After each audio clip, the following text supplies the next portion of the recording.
Então, mais uma vez, boa tarde a todos, né, e todas. Então, hoje o nosso seminarista é o professor Olavo, né, da Universidade Federal dos Vales do Jequitinhonha e Mucuri, onde ele é professor lá desde 2009, né, e ele tem a formação dele, salvo engano, integral, né, graduação, mestrado, doutorado, pós-doutorado lá na UFMG, mexendo com temas de ótica quântica, ótica não linear, informação quântica e fundamentos de mecânica quântica. Deu uma olhada lá no currículo dele, ele tem várias participações também em atividades de extensão, de divulgação, e eles estão montando lá um laboratório, né, para trabalhar com ótica quântica. Ainda está em seus estágios iniciais, mas todos esperamos que em breve aí dê para ficar tudo funcionando e fazendo aí mais experimentos interessantes, né? Então, Olavo, por favor, fica à vontade aí, o espaço é todo seu. Obrigado a todos. Tenha uma boa tarde também, né? Estou feliz com o convite aí. Eu fiz parte do meu doutorado, pós-doutorado com o Ferraz Filho, né, que é da casa de vocês aí, e ele sugeriu minha participação junto a vocês, falar sobre minha área de trabalho. Então, eu escolhi um artigo que eu publiquei recentemente, em janeiro desse ano, meio que ressuscitando a parceria com o grupo do FMG. Vou falar um pouco sobre isso. Então, a palestra de hoje tem como tema principal falar desse artigo, por isso que eu coloquei ele como título da palestra. Mas eu vou falar um pouco sobre a área de geração de fótons gêmeos e, mais especificamente, falar desses novos, não tão novos, mas uma aplicação nova de cristais periódicos para geração de fótons gêmeos, engenharia de estados, coisas do tipo. Então, a programação vou falar um pouquinho sobre as minhas formações, até chegar no artigo propriamente dito. Aí, para melhor a apresentação do artigo, vou falar um pouco sobre a conversão paramétrica descendente, falar sobre o casamento de fase, para depois falar sobre a correlação transversal e apresentar os cristais com inversão periódica de domínio.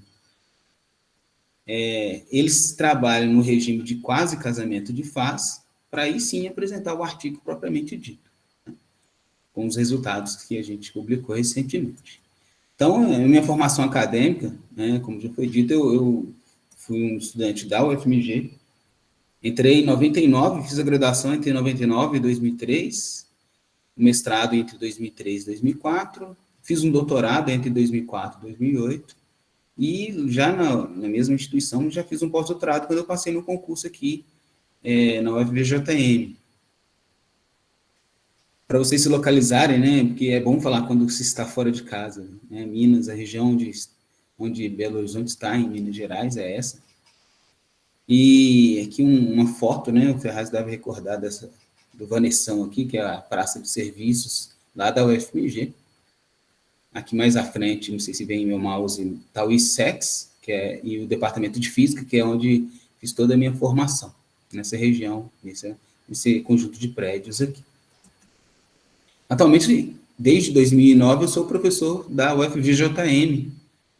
Ela é uma universidade que originalmente foi criada na década de 50 por JK, aqui em Diamantina, mas ela foi chamada de Universidade de Odonto por muitos anos, mas ela se tornou federal, né, foi federalizada em um ano de 2006.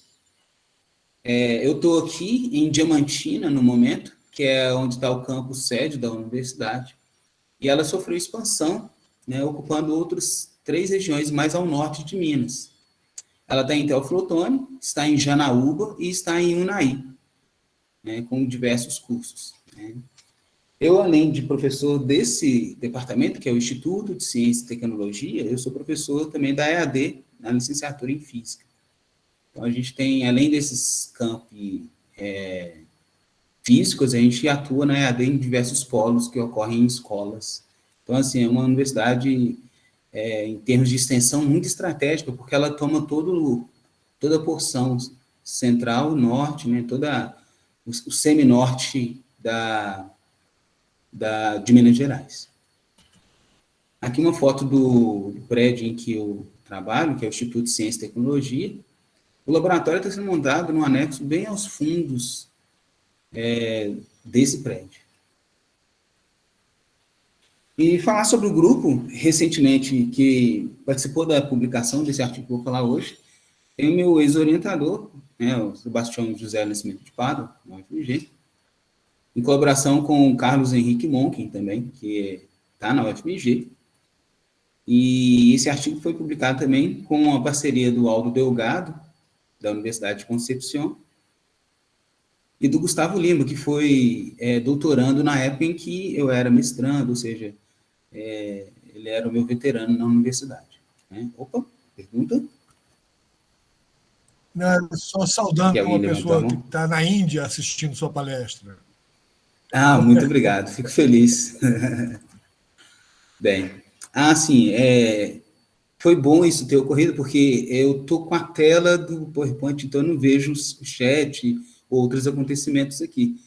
Se caso queiram interromper, fazer uma pergunta, por favor, pode levantar a mão e eu venho para a tela de cá. Obrigado. Qualquer coisa que fale no chat, pode deixar que eu te aviso. Obrigado, professor.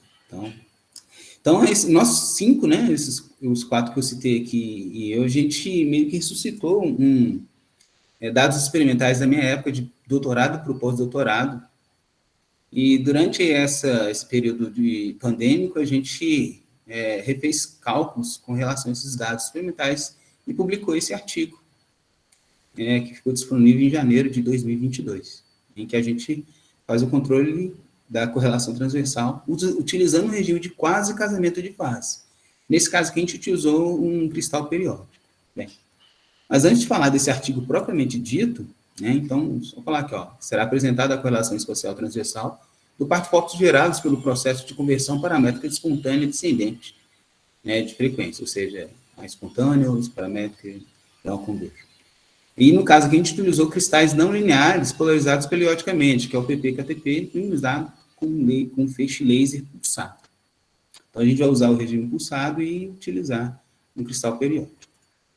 Então, só para contextualizar, não sei se eu soube que todos são da ótica não linear, mas falar um pouquinho sobre o que é geração de fotogênios, talvez esteja didático mais para os estudantes que vocês receberão na área de pesquisa do que para vocês próprios, que acredito que vocês dominam tudo isso. Mas quando a gente pega efeitos não lineares, né, a gente observa, por exemplo, que quando você ilumina um meio não linear com feixe, a polarização dele é escrita em forma de uma expansão, né? E no caso da conversão paramétrica descendente, a gente vai pegar a suscetibilidade de segunda ordem. Então, no fundo, a gente vai trabalhar com geração vai misturar 3 ondas, né? Geralmente é um feixe de entrada e 2 de saída, ou 2 de entrada e 1 de saída, mas é a suscetibilidade de segunda ordem, que ela é a mais expressiva nessa expansão, quando a gente faz essa aplicação não linear. Aí, como consequência, como uma estratégia, a gente pode estudar os campos, tanto os campos elétricos quanto a polarização, como uma expansão de ondas planas. Elas têm uma amplitude e uma frequência parecida com a de onda plana aqui. E uma coisa que a gente vai fazer também é considerar a suscetibilidade, porque geralmente isso aqui é uma matriz, né? A gente vai usar uma matriz de suscetibilidade de segunda ordem e escrita ela assim, de uma forma reduzida. Bem. Aí, uma coisa que a gente pode perceber aqui na hora que pega esse termo de suscetibilidade de segunda ordem, e utilizando a expansão dos campos em forma de ondas planas, é que a polarização ela vai depender das frequências que a gente está misturando. Ela tem essa matriz, essa matriz de suscetibilidade aqui, e a mistura dos 2 campos. Então, ela está relacionada com a multiplicação desses 2 campos aqui. Então, quando eu trabalho com a mistura de 3 ondas, ou seja, 2 ondas incidindo em um não linear, gerando uma, né, que geralmente a gente chama esse fenômeno de geração de segundo harmônico. Ou, no meu caso aqui, que a gente vai inserir um campo de bombeamento, esse campo vai se quebrar em outros 2 campos menores, a gente chama isso de conversão paramétrica descendente, né, porque essas frequências menores que a entrada. Para essa mistura de 3 ondas, a gente pode recuperar a equação de Maxwell, que fala sobre, na hora que a gente vai construir a equação de onda, relacionada a esse tipo de transição, e considerar a polarização como resposta da aplicação, né, do campo elétrico aqui dentro da equação de Moore. E aqui a gente vai olhar para essa polarização que acontece no meio como tendo uma parte linear e uma parte não linear. E essa parte não linear é que a gente vai estudar, verificar bem e ver que ela causa esses efeitos que a gente é interessado em trabalhar, né? No fundo, essas duas ondas que são produzidas aqui, elas têm características bem específicas, elas têm características de emaranhamento. Então, você tem uma correlação entre tanto de frequências, você pode correlacionar polarizações, pode correlacionar em termos de espectro angular, espectro espacial, e assim por diante. Então, a polarização não linear, né, também pode ser escrita como uma expansão em ondas planas, como a gente está vendo aqui, né? Essas imagens, essas ilustrações, eu tirei da minha tese de doutorado, defendida em 2008. Tá. Essa parte R aqui quer dizer que as amplitudes, tanto das ondas quanto das polarizações, elas estão relacionadas com exponencial de KR, onde aqui é o vetor de onda e a direção, né? Então, a direção aparece explicitamente nos campos. Bem, então, dando mais passos aqui, o que eu vou fazer aqui é substituir essa polarização por essa mais completa, que tem uma parte linear e não linear. Ao fazer isso, você fica com a equação de onda, né, com uma parte bem clássica, bem comum, você pode até substituir esse termo aqui, e os efeitos não lineares sendo observados aqui, né? Então, fazendo essa substituição, eu chego nessa equação aqui, né? Ou seja, a parte não linear da minha mistura de ondas está intimamente relacionada com essa expressão do campo elétrico aqui, né? Claro, a gente pode fazer tudo semelhante para a interação, parte de outras ondas. Por exemplo, aqui, ó, eu vou pegar o caso da onda, na mistura de 3 ondas, eu vou escrever a amplitude da onda incidente, né, naquela figura que eu fiz. Podia ser tanto a onda única, ômega 3 aqui, que entrava, quanto a outra que saía, no caso aqui. E nessas ondas, quando eu observo, né, faço a substituição dessas características aqui, pensando em amplitude, a parte espacial, né, a propagação em direção Z, e a praxe de frequência, usando das 3 ondas, lembrando que a onda incidente, no meu caso, é o campo 3. As ondas 1 e 2, que são criadas após a passagem no cristal, quando a gente utiliza essas expressões, a gente chega para essa característica na polarização não linear, ou seja, o D está relacionado àquela suscetibilidade não linear de segunda ordem e o produto de 2 campos. Bem, então, quando a gente retorna para essa forma de polarização para a nossa equação original, ou seja, o termo anterior, ele está relacionado com essa expressão aqui, né? Só lembrar que aqui eu estou fazendo o rotacional do rotacional, abrindo essa expressão aqui, você tem essas equações aplicadas em termos espaciais no campo, né? Se eu olho o outro lado da expressão, né, que é a parte não linear, ela tem essa característica, ou seja, tem a mistura do campo 1 e campo 2, e também essas expressões. E quando a gente une tudo, né, considerando que o K ao quadrado está relacionado com a suscetibilidade do material e o ômega ao quadrado, ou seja, a gente tem uma parte dessa onda, uma parte dessa expressão que sendo simplificada, né, porque tem um termo menos, aqui, ó, esse termo que cancela com esse K, a gente fica com essa forma mais compactada.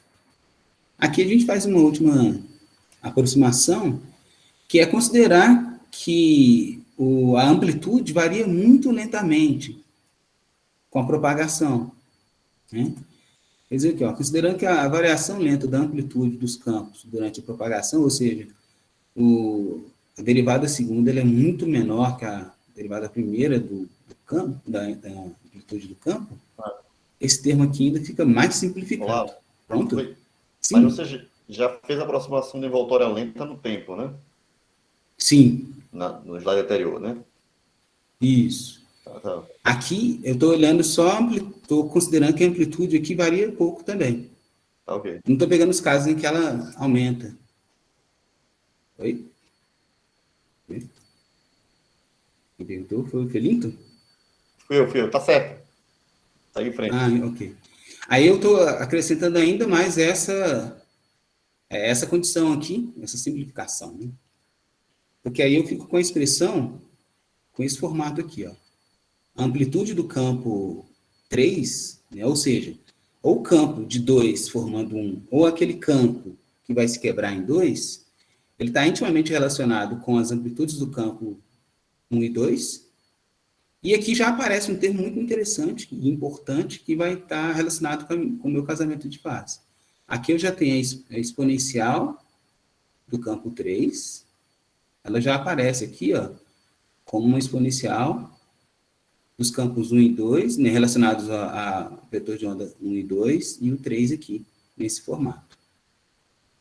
Essa expressão é interessante, muito interessante, pelo seguinte: quando eu for avaliar a intensidade do campo 3, ou seja, fazer uma integral espacial aqui no campo 3, no caso, eu vou fazer uma integral no tamanho do cristal, né, que é onde eu tenho a interação da mistura dessas 3 ondas, que é dentro da região interna ao cristal. Quando eu faço, aqui já só reforçando, que aqui já apareceu, a gente só reescreve aqui, define essa exponencial, o argumento dessa exponencial Z aqui, como ΔK. Aí o campo 1, né, eu fiz a expressão aqui para o campo 3, mas na hora que escrever o campo 1 ou o campo 2, eu também tenho expressão semelhante aqui, só a mistura dos outros campos, e o ΔK aparece aqui. Mas o fato é que, na hora que eu estou olhando o campo 3, seja o campo 3 gerado da mistura de 2, ou o campo 3 que será quebrado em outros 2, na hora que eu avalio essa amplitude aqui, eu faço aqui uma integral no tamanho do cristal e chego nessa expressão que aparece já aqui, ó, exponencial de KL, ΔKL, menos 1 sobre ΔKL. Que a gente pode rearranjar, né, se eu pensar a intensidade como sendo a amplitude quadrada dessa resposta que eu obtive aqui, ó, já aparece aqui os termos que eu quero propriamente falar com vocês aqui agora, né? Então, eu tenho um termo aqui que está relacionado com a intensidade do campo original e a expressão de seno ao quadrado do ΔKL sobre 2 sobre ΔKL sobre 2. Aqui. Essa função aqui é a seno cardinal, ela está aqui, seno cardinal ao quadrado. Tá? Ok até aqui, gente? Cheguei no ponto que eu estava querendo alguma pergunta até agora, observação? Ok. Sim, Lúcio? Você fez, obviamente, aí A1 e A2 não variam com Z, né? Então, não depressão, né? Isso, exatamente. Porque eu estou pegando... Se variar, eles variam um pouquinho. A variação... Né? Era o caso que o campo é bem... Né, naquela região que ela é bem comportadinha mesmo. Ah, ok. Se variar, é como se eu estivesse perdendo... Eu perderia muita informação. Eu não conseguiria fazer, por exemplo, outras... porque uma coisa que a gente faz com os campos A1 e A2... na linguagem eles são já os nossos fótons gêmeos. Então, geralmente, entre a geração dos fótons gêmeos e a detecção, eu sempre vou percorrer distâncias pequenas e não vou deixar ocorrer alguma perda de informação. Então, eu estou pegando sempre os regimes. Então, por exemplo, se eu quisesse que esse A1 e A2 viajassem quilômetros, eu teria que usar, por exemplo, fibras ópticas. Aqui eu estou fazendo tudo no espaço livre mesmo. Tá bom. Ok? Bem, chegado nessa expressão, nota que ela é a expressão no caso do meu experimento ali, que a gente realizou, a expressão é a intensidade do bombeio. eu chego com um laser aqui, incido no cristal.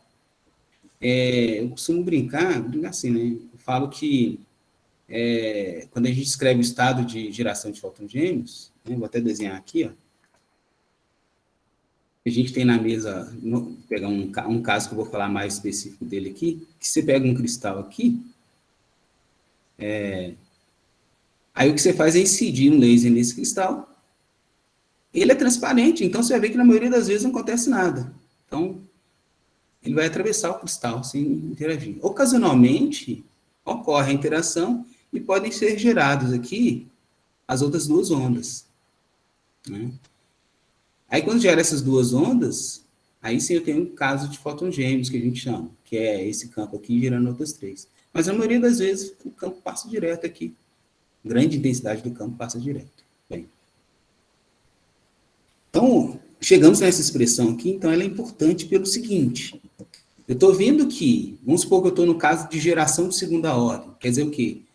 Eu estou incidindo um laser, uma frequência, por exemplo, de 400 nanômetros, eu incidi nesse laser e estou pegando o caso em que esses dois fótons de 400 nanômetros são combinados fazendo um laser vermelho. Então, eu incido azul, né, e gero infravermelho, por exemplo. Esse é o que a gente chama de geração de... Então, esse cara gerado aqui, nesse campo que é gerado, ele tem essa expressão aqui. E vice-versa.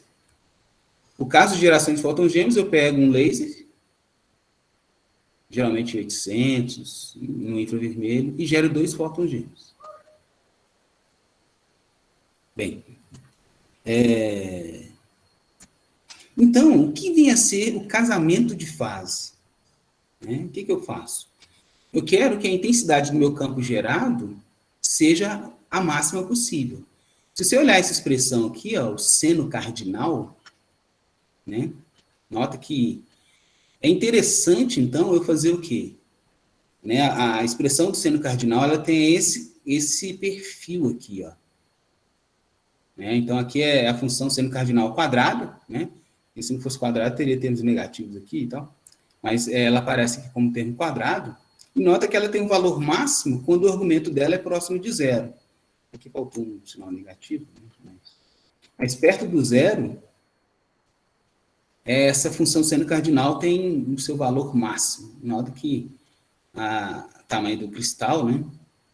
Quando ela sai do cristal, ela tem tamanho específico aqui.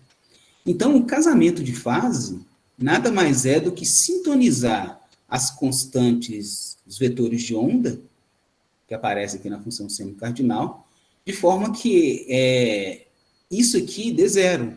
Então, vai ter um seno. Então, o casamento de fase é uma técnica, né, para levar a zero o argumento da função seno cardinal. Fisicamente, significa casar as fases das ondas incidentes e da onda gerada dentro do meio não linear. Então, o vetor de onda do campo incidente, no meu caso, eu tento ajustar ele para esse valor aqui ficar muito próximo das constantes dos vetores da onda 1 e da onda 2. Isso pode ser feito, assim, cortando o cristal de uma maneira específica, né? Eu vou falar daqui a pouco aqui. Mas você tem algumas técnicas para fazer esse casamento de fase. Você pode sintonizar isso utilizando uma temperatura específica, que os meios de refrações dependem um pouco da temperatura do cristal. Você pode cortar fazendo com que a onda com maior frequência fique num menor índice de refração, né, e assim por diante. Bem, então, para casamento de fase ocorrer, né, a gente tem que escolher a maior frequência, ou seja, no meu caso lá, o bombeamento, ele tem que percorrer o menor índice de difração. Então, aqui tem uma tabelinha que está relacionada sobre as maneiras com que a gente pode cortar um cristal para gerar segundo harmônico ou para gerar fótons gêmeos. No caso aqui, ó, quando você tem um cristal uniaxial negativo, ou seja, o índice de refração ordinária é maior que o extraordinário, você pode ter o seguinte, então, aqui, ó, lembra que o bombeio, né, a onda de maior frequência tem que ficar de menor índice de refração. Então, eu vou ter aqui, ó, o bombeio é um extraordinário, né, vai estar no índice extraordinário. Aí eu tenho duas maneiras de ter os meus fótons gêmeos, no caso, ou as duas ondas de frequência menor. Tem o tipo 1, que eles têm a mesma polarização, né? Então, nota que aqui, ó, aqui o cristal positivo, o extraordinário vai ser maior. Então, ou seja, o meu bombeio vai ficar no ordinário, e os dois fótons gerados terão a mesma polarização. Então, esse aqui é o que a gente chama de tipo 1. E você pode também fazer o contrário, né? Vamos supor que o bombeio continua no extraordinário, só que cada fóton gerado, no meu caso, vai ter uma polarização diferente. Aí a gente chama de tipo 2. Ou seja, vamos supor que aqui eu tenho um bombeio horizontal, aí um fóton vai estar no horizontal e outro no vertical, e assim por diante, e vice-versa. Mas o tipo 2 é que os gerados, eles têm polarizações diferentes. Tá? Essa proposta em nomenclatura, tipo 1, tipo 2, foi proposta em 65. Eles escolheram esse termo para falar exatamente o que eu descrevi na tabela abaixo. Os feixes de menor frequência se propagam com a mesma polarização, eles chamam de tipo 1, e caso do tipo 2, quando eles têm polarização distinta. Na hora que você começa a gerar os fótons gêmeos, você tem essas possibilidades ocorrendo. Quer dizer o quê? Eu estou iluminando aqui o meu cristal, no caso aqui, geração de fótons gêmeos, com o ômega 3 aqui. Então, aqui vai estar o ômega 3. E aqui eu tenho o caso do meu ômega 1 e ômega 2. Esse aqui é o caso tipo 1, né? Porque eles vão sair com a mesma polarização, então eles vão ocorrer em um dos cones aqui. E uma coisa interessante para esses fótons gêmeos é a seguinte, eles conservam energia, né? Quer dizer o quê? A frequência do ômega 3 é dada pela soma de frequências do ômega 1 e do ômega 2. Eles conservam um momento também. Quer dizer o quê? Se o meu fóton original está nessa direção aqui, os fótons que serão gerados, vamos supor, passei no cristal aqui, os fótons que serão gerados, se subiu essa quantidade para lá, o outro vai descer uma quantidade igual, de forma que quando eu somar as direções de geração depois, né, esse vetor e esse vetor depois, eu recupero o vetor original. Por isso que sempre está assim, ó, se eu encontrei um gêmeo aqui, um dos fótons gêmeos aqui, ele vai estar diametralmente espelhado com outro gêmeo.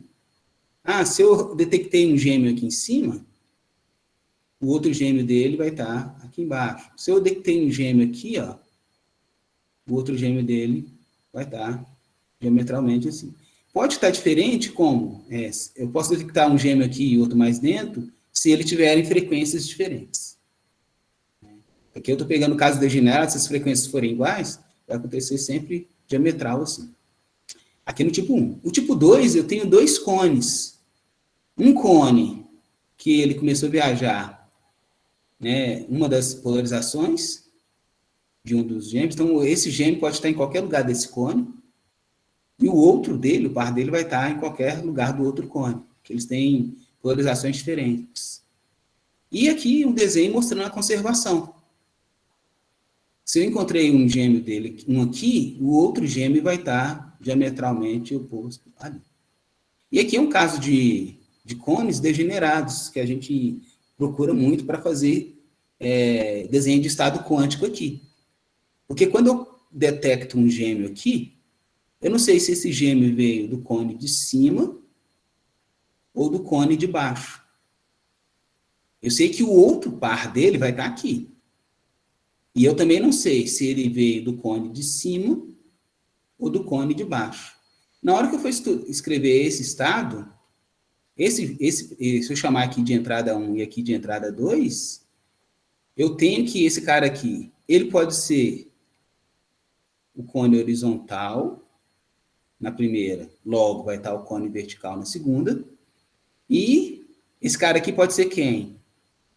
Esse aqui pode ser o cone vertical na primeira, logo do outro lado vai estar o segundo. Ou seja, eu consigo, utilizando geração de fótons gêmeos, desenhar todos os estados de Bell que eu precisar.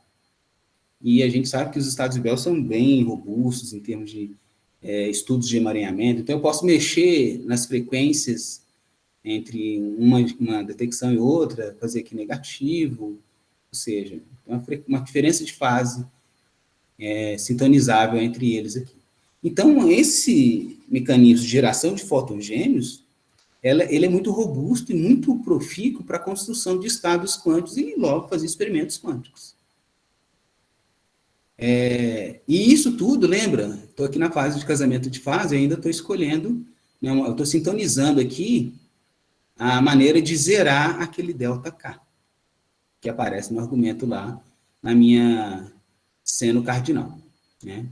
ΔKL sobre 2. Então, eu estou procurando zerar isso aí. Bem,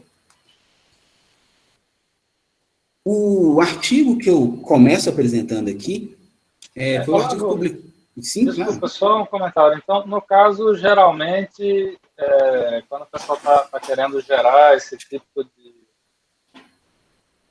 de pares de fótons, o pessoal busca casamento de fase tipo 2? Depende do estado que você quer construir. Uma ótima pergunta sua, né? Vamos supor, eu quero construir na hora que eu vou construir estados, né?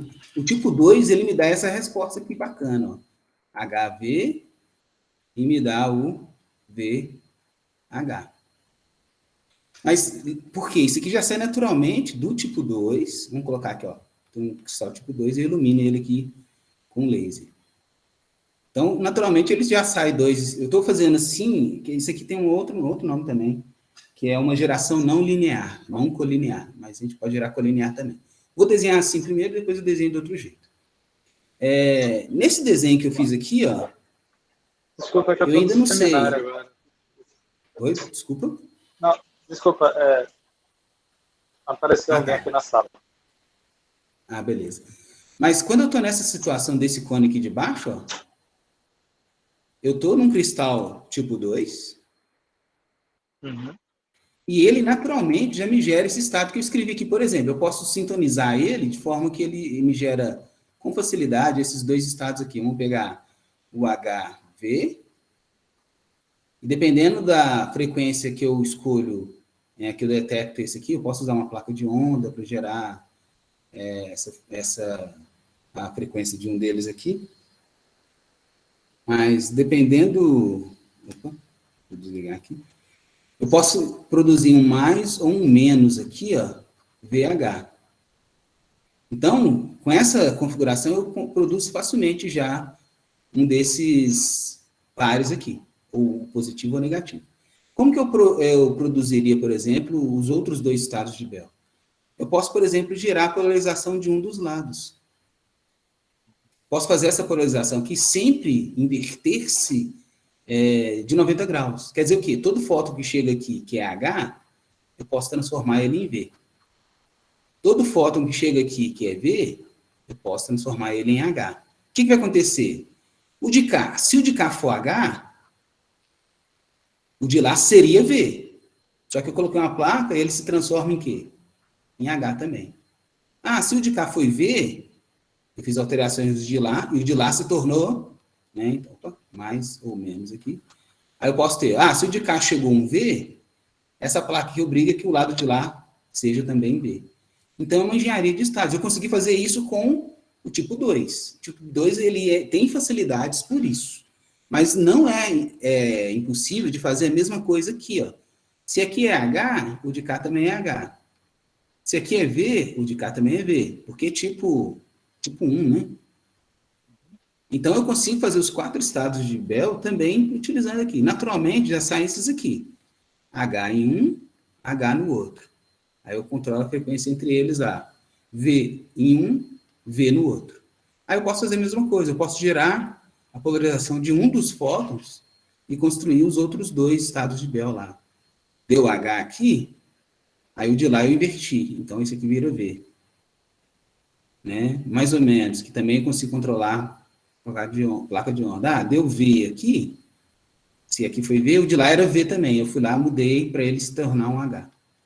Então, tanto faz a geração de um ou de outro, Mas, geralmente, o tipo 2 realmente é o cristal mais cobiçado por causa de produção de estados nesse formato aqui, né? Na hora de produzir um singleto, por exemplo, né? Que é um menos o outro aqui, com polarizações opostas. Mas, em termos práticos, os dois são bem limpos, né? Algo mais, gente? Alguma outra pergunta? Obrigado, pode dizer, eu estou satisfeito. Indo à frente, a gente vai perguntando mais daqui a pouco. Então, uma primeira coisa que eu vou apresentar aqui é que esse resultado, ele é um resultado muito popular do grupo da UFMG. Na ocasião, o Paulão, né, que é o Paulo Souto Ribeiro, que hoje está no Rio, eu acredito, ele era estudante de doutorado da UFMG e ele publicou esse artigo em 97, né, durante o doutorado dele, com os professores Carlos Henrique Monken e o Sebastião de Pádua, que o Sebastião de Pádua foi o meu orientador no meu doutorado. Esse resultado aqui foi o seguinte: eles pegaram um estado quântico, geração de fótons gêmeos, né? Nota que na geração desse fóton gêmeos aqui, ó, né, já temos aqui, muita gente fala sobre a normalização desse estado, né, que muitas vezes você tenta publicar, você submete, a primeira coisa que o referi sempre fala é sobre a normalização desse estado. E é interessante conversar sobre isso, porque quando você normaliza esse estado, você vê que esse termo aqui, ó, que é o termo não linear que gera os fótons gêmeos, ele é um termo pequenininho comparado com o termo que vai no vácuo aqui. Eu gosto de falar isso. Quer dizer o quê? Eu leio isso da seguinte forma. Quer dizer o quê? Quando você incide laser no cristal, a maioria das vezes não acontece nada, ou seja, você não tem criação de fóton. Numa quantidade de vezes menor, ou seja, um peso bem menor, que é a constante que aparece aqui para normalizar esse estado, você tem a geração dos gêmeos lá. Bem, então, esse estado aqui, né, teorizado em 97, ele é exatamente o que eu acabei de falar. Ele é uma conversão paramétrica descendente. E no caso aqui, ó, com fótons de polarizações opostas. Ou seja, o idler e o signal, que é o sinal e o acompanhante dele aqui, né, a gente fala assim, idler e signal, sinal e idler. Aqui tem uma função... Oi? Não, é só porque a normalização desse estado aí de conversão paramétrica é bem conhecida, né? Sim. Isso aí é um estado, né, comprimido de dois modos, né? Sim. Então, é uma série infinita. Você tem o 2, 2, 3, 3, 4, 4, 5, 5, né? Então... Aí, no caso aqui, eu estou bem bom falado, Felito, porque uma das perspectivas que eu vou colocar nesse trabalho, depois de falar sobre o PPKTP, foi o carro-chefe do meu doutorado, é a geração de 4 fótons. No meu mestrado, eu fiz a teoria para o Hong-Mandel com 4 fótons, e no doutorado eu gerei 4 fótons utilizando o PPKTP. Mas bem lembrado mesmo que, realmente, aqui você faz uma expansão com mais outros termos. No caso de gêmeos, a gente está pegando 2. Você tem uma fase, você tem um termo de normalização que é global aí, né? Sim. Aqui então, sim. Por exemplo, esse estado que você escreveu não é normalizado, né? Porque a sua constante aí na frente do vácuo está 1, né? Exatamente. Tem uma constante global aí. A forma que você escreveu ela já é uma forma aproximada, né? Sim, está dizendo que a componente de vácuo é aproximadamente 1, então ela não está normalizada realmente, como descrito, né? Mas a normalização é padrão, né? Isso aí sim, bem... sim. Ela vem daqui, né? Quando você faz a aplicação do Hamiltoniano no estado de vácuo. Aí esse termo que tem vários... Você vai encontrar o termo 1 menos a normalização global, né? 1 sobre raiz de 1 menos P, uma coisa assim, né? Sim. E aí isso vai multiplicar cada termo da série, né? Aí, então, mas realmente eu estou dizendo, a normalização aí, você está escrevendo já aproximado, ou seja, não tem normalização. Sim, já está aproximado. O que eu quero expressar é que esse termo aqui, por exemplo, ele é pequeno comparado com o termo que multiplica o vácuo, que não está expresso aqui. E a leitura que eu faço é essa, que o efeito não linear ele ocorre mais raramente. Então, você tem uma intensidade de campo que entra aqui, a intensidade que sai aqui é bem menor. Porque na maioria das vezes não acontece nada. Mas é isso mesmo, estou dizendo. Às vezes eu acho interessante ver a série inteira, tá certo? Simplesmente para você também ter a noção de que na verdade, esse processo, ele é probabilístico. Você não sabe quando vai ser gerado o fóton, né? Exatamente. E nem Então, com a se você cara- gera 1, você gera 2, você gera 3, você gera... porque você tem todos os átomos do seu meio, você tem probabilidade de um átomo, né, no seu cristal gerar isso, ou 2 átomos, ou 3 átomos, né? Sim, Então, isso é um processo só, né? É que tudo que você vai falar provavelmente vai envolver pós-seleção, né? pós-seleção, As exatamente. coisas ficam mais perceptíveis quando você faz uma detecção e aí joga fora o vácuo, joga fora Aí você coisa, deixa de né? selecionar os termos de expressão maior. Mas é porque realmente, do ponto de vista fundamental, se você tem um meio que tem um número gigante de átomos, tá certo? E se você espontaneamente gera um par de fótons, você pode gerar 2, você pode gerar 3, você pode gerar Sim, 4. Essa série, na verdade, só está lhe dizendo isso. Você não está controlando quantos números estão sendo gerados. você está Ele detectando o vai, que você precisa. só quando você detectar é que você vai começar a manipular o estado melhor, né?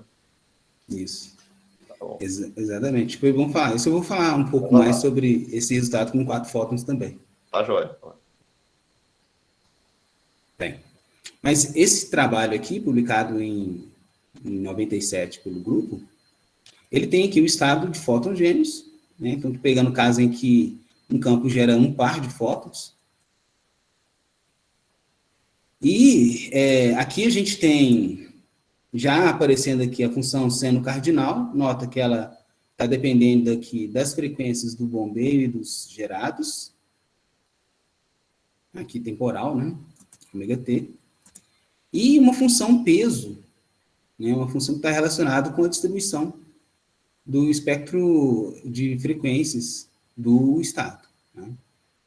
Então, nota que aqui Q é a componente transversal do bombeio, o V é o espectro angular do bombeio. Então, isso aqui são todas as informações do bombeamento que aparecem aqui dentro, né, na distribuição dos Ks do meu estado. Então, nesse artigo, né, eles fizeram as seguintes aproximações para reescrever esse estado, essa distribuição, que foram as seguintes. Eles consideraram o caso mais monocromático que eles deram, que é utilizando filtros na frente dos detectores, consideraram os índices de refração constantes, consideraram a geração colinear, né? Lembra que eu estava sempre desenhando esse caso aqui, né? Eu tenho cristal, o laser ilumina o cristal, aí aqui geram 2 gêmeos. Eles não consideraram isso. Eles consideraram esse caso aqui, ó, em que na hora que eu incido o laser, os fótons gerados estão no mesmo caminho do laser. Então, o que eles fazem é jogar com um espelho o laser inicial aqui e aproveitar aqui após os fótons gerados. Aí, depois que esses fótons gerados, eles fazem divisor de feixe, jogam um em cada detector e assim por diante. Então, isso aqui é o que a gente chama de geração colinear. E consideraram a conservação de energia, né? Ou seja, ômega 3 igual ômega 1 mais ômega 2, para fazer. Tendo considerado essas alterações, esse estado de distribuição aqui, ele fica simplificado para esse formato aqui, ó, que tem o espectro do bombeio, né, esse V aqui está relacionado com o espectro do feixe incidente, e a função seno cardinal, com essas aproximações aqui das constantes e a propagação de cada feixe, né. Após feito isso, considerando um caso em que o L e Z, ou seja, a distância entre geração e detecção, né, comparado com o espectro de cada feixe, né, sendo muito menor, né, ou seja, eles conseguiram garantir o casamento de fase aqui. Então, o que ele fez aqui foi considerar o LZ, tá, relacionado com o tamanho do cristal, muito menor do que as distâncias percorridas até a detecção. Então, esse termo LZ sendo muito pequeno, garante que a seno cardinal seja próximo de zero, ou seja, garante o casamento de fase quando você faz a aproximação para cristal muito fino. Dessa forma, o espectro, a função peso, distribuição do espectro de vetores de onda do do estado gerado, ele fica proporcional ao espectro do bombeio. Quer dizer o quê? O perfil de onda que você colocar no bombeamento, ele vai estar intimamente relacionado com a distribuição das ondas do estado de fótons, do bifóton. Aí, fazendo a detecção, como o Felinto já falou, detecção de dupla, né? Ou seja, a gente vai capturar, vai detectar dois campos, ou seja, a gente vai filtrar dessa forma toda aquela geração longa e ficar com geração de 2 fótons. Após feita essa detecção, uma coisa que se chega ao final é que a contagem de coincidências, por que coincidências? Lembra que eu estou pegando os casos em que o ômega 3 se quebra em 2 outros fótons. Para conservar energia, isso aqui acontece ao mesmo tempo. Quer dizer o quê? Ao mesmo momento que desaparece a frequência ômega 3, são criadas as frequências ômega 1 e ômega 2. Então, essas duas aqui, ó, elas são geradas ao mesmo tempo. Por isso que esses 2 fótons são chamados fótons gêmeos, por causa da conservação da energia. O que se faz, então, para ter certeza que eu estou pegando o par que foi destruído, foi construído aqui a partir do ômega 3, é fazer a contagem que a gente chama de coincidência. Então, a gente mede distância, a gente sempre vai colocar a distância. É a distância absoluta mesmo, toda distância. Se eu atravessei vidro, eu tenho que colocar compensadores, se eu coloquei cristais, o fato é que o caminho que um percorreu tem que ser igual ao que o outro percorreu na detecção.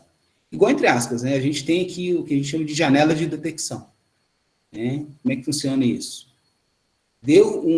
Chegou um fóton em um dos detectores, o outro detector abre a janela de detecção aqui e espera o segundo fóton pelo menor tempo possível. Na ocasião das medidas, eu acho que esse artigo aqui utilizou cerca de 5 nanosegundos de diferença entre um e outro. Bem, mas o fato é que a contagem em coincidência, ela é proporcional à intensidade do campo de bombeamento. E isso é muito forte, isso é interessantíssimo. Por quê? Significa que se seu bombeio tiver um formato, você colocar o seu bombeio com esse formato aqui, ó, você está incidindo isso daqui no cristal. Na hora que você vai detectar, seus fótons gêmeos têm que ter características parecidas. E isso é garantido pelo casamento de fase na geração de fótons gêmeos. E foi isso que eles fizeram. Aqui, o experimento realizado em 97, eles colocaram aqui uma abertura, né? O laser atravessava, aqui ele fazia os cristais compensadores para colimar o cristal, colimar o feixe. Esse feixe incidia uma fenda dupla, aqui no caso. Essa lente focalizava, fazia uma imagem dessa abertura nos detectores, e aqui era geração colinear. Então, aqui estava um cristal, um BBO, o laser atravessava esse cristal, gerava os gêmeos, esse espelho tirava o ultravioleta e passavam só os infravermelhos aqui. Nos casos em que um dos infravermelhos era refletido e o outro transmitido, ele contava em coincidência aqui. E aqui na frente do detector ainda tinha todo um sistema de filtragem para garantir que que não pega um feixe que está abrindo, para garantir que entra somente o feixe específico aqui. Então, esse experimento, realizado em 97, enquanto a contagem de um dos detectores, a contagem simples, você não tinha nada, nenhum efeito acontecendo, quando você contava em coincidência, ou seja, chegou em um, você abre o outro, ou seja, está pegando sempre aqueles pares que foram gerados ao mesmo tempo, esse par tinha esse perfil aqui, que coincide com o perfil do laser. Então, isso aqui é o quê? Isso aqui é um medidor de potência colocado aqui no caminho do laser, né? Você tira todo o material de detecção, coloca um medidor de potência aqui, mede com esse medidor de potência, você vê qual é o perfil do laser que está chegando nos detectores. Esse daqui era o perfil do laser. Esse aqui é o perfil de uma das contagens, ou da outra contagem.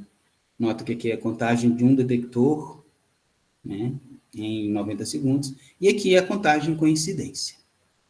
Então, a gente viu que é possível transmitir informação do bombeio, ou seja, você pode modificar, você pode fazer uma engenharia aqui no bombeio, que essa engenharia vai ser transmitida para os fótons gêmeos. Você pode, por exemplo, fazer uma criptografia, né?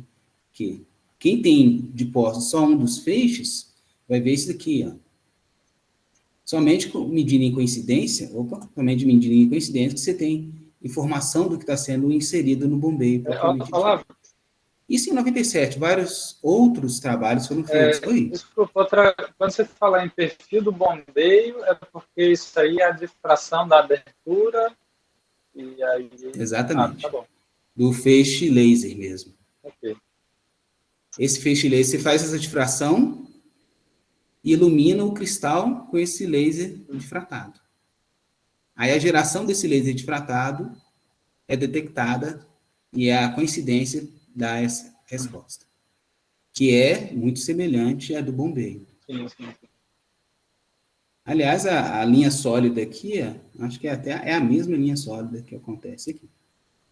Então, isso foi o que foi feito pelo grupo, e isso é, assim, é a base de todo o laboratório, de quase todo, né? Na minha época, já tinha outros. O Carlos Henrique Monk, por exemplo, trabalha com feixes Laguerre, que é outra característica. Mas o grupo do Sebastião de Pádua trabalha principalmente com essa linha aqui. Acredito até que os trabalhos do Ferraz Filho estão nessa linha também de geração. E com SLD, né? SLM, desculpe. E SLM. Bem, agora, o que tem de inovador para o artigo que publiquei esse ano? Tá? Durante o meu doutorado, eu implementei o uso de um cristal periódico, o PPKTP, no laboratório. Ele é conhecido nas gerações de segundo harmônico e poucos trabalhos falam sobre a utilização desse cristal para gerar gêmeos. Nosso grupo foi um dos que implementou, eu gerei não só gêmeos, mas gerei 4 fótons gêmeos, dada a minha experiência que durante o mestrado eu fiz a teoria do interferômetro de Hong-Mandel, que é um assunto para outra palestra, só que com 4 fótons, né? O Hong e o Mandel, eles fizeram esse, no fundo, pegar o cristal, gerar gêmeos, fazer esses gêmeos serem recombinados em um espelho semi-transparente e detectar essa resposta aqui. Aí, assim, bem, o interferômetro de Hong-Mandel é bem conhecido para o caso em que você tem um par de fótons gerados. O que eu fiz no doutorado no meu mestrado, foi fazer a teoria de medida que o Sebastião de Pádua fez durante o pós-doc dele na Itália. Então, tem esse trabalho, esse meu artigo do mestrado tem parceria com o pessoal da Itália, o Chiarino, e o que a gente fez aqui, na verdade, foi continuar com 2 detectores. Olha só que interessante, o Felinto falou sobre... mas olhar o efeito que uma detecção dupla, ou seja, eu vou aplicar 2 campos em um estado que tem 4 fótons. E o que eu vi lá, que geralmente o Hong-Mandel é assim, né? Você tem uma leitura, à medida que você alinha aqui os braços, essa leitura cai a 0, depois volta, quando você desalinha, né? Indicando que os fótons são bósons, né? O que é essa leitura cai a 0? Quando eles chegam junto ao cristal aqui, vão os 2 para um lado ou os 2 para o outro. Por isso que a contagem de coincidência cai a 0 aqui, quando você alinha o interferômetro de Hong ou Mandel. O que eu fiz no mestrado foi estudar 2 campos sendo aplicados num estado com 4 fótons. Aí o que eu vi é que o interferômetro, ele continua bonitinho aqui, mas ele não chega a 0 nesse caso. Então fica um resíduo aqui. No mestrado você fez experimento nisso? Não, as medidas foram realizadas durante o pós-doutorado do Sebastião de Pádua na Itália, e eu fiz o cálculo dessa parte experimental. Porque, no fundo, aí ele vai ter que usar mais detetores aí, né? Para conseguir fazer essa medida, né? Não é que tá. Ele utilizou somente 2 detectores. E com dois, é isso que eu estava falando, Ferito, que com 2 Ah. detectores a gente consegue medir o efeito com 4 fótons ali. Não, eu sei, mas eu estou dizendo, você preparou o estado para ser de 4 fótons? Sim. Não, eu não. No caso, No a caso da medida, Itália. na Itália, eles estavam fazendo vários experimentos utilizando 4 fótons. Mas como é que eles preparavam isso? Porque tem que preparar 2 num braço, 2 no outro. Isso. É só colocar um outro divisor aqui, né? Sim, mas... Aí você tem 4 detecções. Então, é isso que eu estou falando, tem que botar mais detetor, né? Sim, mas para fazer esse experimento aqui, eles removeram esses 2 e mediram o interferômetro só com 2 detectores. E medido Vamos lá, com mas como é que ele medido com 2 preparou detectores. o estado? É isso que eu estou dizendo. Não, é desse jeito que eu falei. Eles primeiro testaram detecção quádrupla e viram que estava gerando 4. Né? Aumentaram a intensidade do laser aqui e viram que estava gerando Deixa eu 5. colocar de outra forma. Se ele está usando o sistema de PDC, se ele gerou 4, ele gerou 2 também. Isso, exatamente. Então, como é que você consegue focar só na componente 4? Não, não foi só na 4. Não, não foi. Foi assim, foi bem observado. Aqui, na verdade, você tem um estado que tem 2 fótons, estado com 4 fótons, etc. Aqui, no caso, usou 2 campos aplicados nesse estado aqui que tem 2 e 4 fótons. Ah, tá. Então, o que você está vendo, na verdade, você vê o Rungomando normal. À medida que você vai aumentando a intensidade, você vai vendo a saturação dele como sendo a componente 4 fótons entrando. Exatamente. E essa componente, esse buraco aqui... Aí eu entendo. Mas é porque para você selecionar a componente de 4 fótons isoladamente, aí precisaria só dá um trabalho desgraçado. 4 detectores. Não é. Eu sei. Eu passei por isso já. Tá bom, mas, pode seguir. Mas segue em frente. Isso aí eu entendo, pelo menos. Aí é o seguinte, a inovação aqui é que nesse experimento que a gente publicou agora, que foi durante o meu doutorado, a gente trocou cristal convencional por esses cristais que têm inversão periódica de período, de orientação.